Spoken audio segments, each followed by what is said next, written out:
మీకు కనిపిస్తున్న వీళ్ళని చూడండి. వీళ్ళ కోసం ప్రతి ఒక్కరు కూడా తెలుసుకోవాలి. వీళ్ళిద్దరూ కూడా నైన్త్ క్లాస్‌లో చాలా మంచి ఫ్రెండ్స్‌గా ఉండేవారంట. అయితే 10థ్‌కి వచ్చేటప్పటికి వీళ్ళ ఫ్రెండ్‌షిప్ కాస్త లవ్ కింద అయితే మారిందంట. అయితే 10థ్ అయిపోయిన తర్వాత ఇద్దరు కూడా వేరే వేరే కాలేజెస్ అయితే జాయిన్ అయ్యారంట. అందరిలానే వీళ్ళిద్దరి మధ్య ఎన్నో గొడవలొచ్చాయి.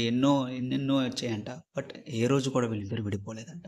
అయితే సడన్‌లీ ఆ అమ్మాయికి ఒక మంచి జాబ్ అయితే వచ్చిందంట. ఐఏఎస్ అయిందంట. ఈ అబ్బాయికి ఇంకా జాబ్ ఏమీ కూడా రాలేదు.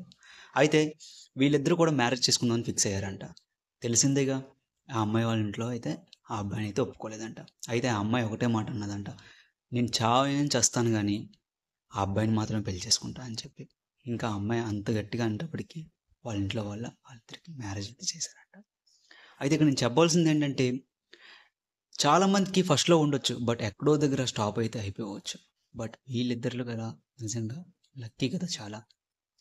వీళ్ళిద్దరికి ఒక్క హార్ట్ సింబల్ పెట్టకపోతే ఎలా చెప్పండి వీళ్ళ ట్రూ లవ్‌కి.